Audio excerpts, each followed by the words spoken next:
Magandang umaga po sa inyong lahat. Nasa beach po kami ngayon.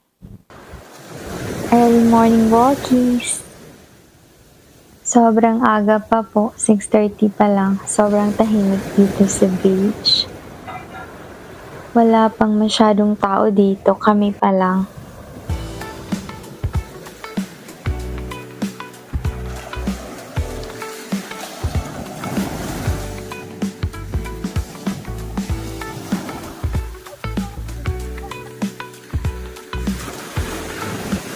Nung maliit pa po ako, yung bahay namin malapit lang sa dagat.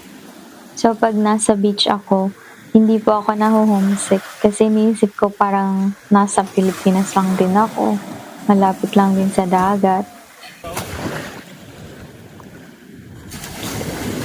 Nakaka-relax po yung malamig na tubig dagat, tsaka yung buhangin sa paa ko. Pag hapon, maraming tao dito, naliligo po sila. Share ko lang po kung bakit mas gusto kong pumunta dito sa beach na ito pag umaga. Pag hapon po kasi maraming tao dito, tapos mostly yung mga tao nakahubad, as in walang saplot. Hey, you guys, you got out of bed now. May part po kasi sa beach na ito na para lang sa mga taong mahilig maghubad.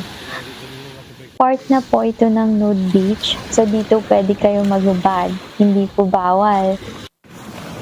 Yung mga seagulls dito takot sa akin. Tumatakbo sila oh.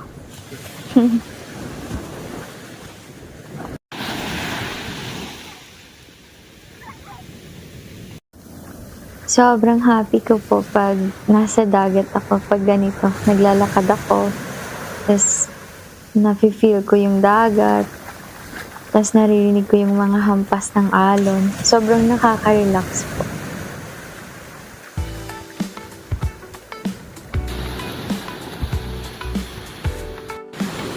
Sa part ng beach na ito, dito po kayo makakakita ng mga nakahubad. Sobrang nakakahiya po dumaan dito. Hello. Where's your owner? Huh?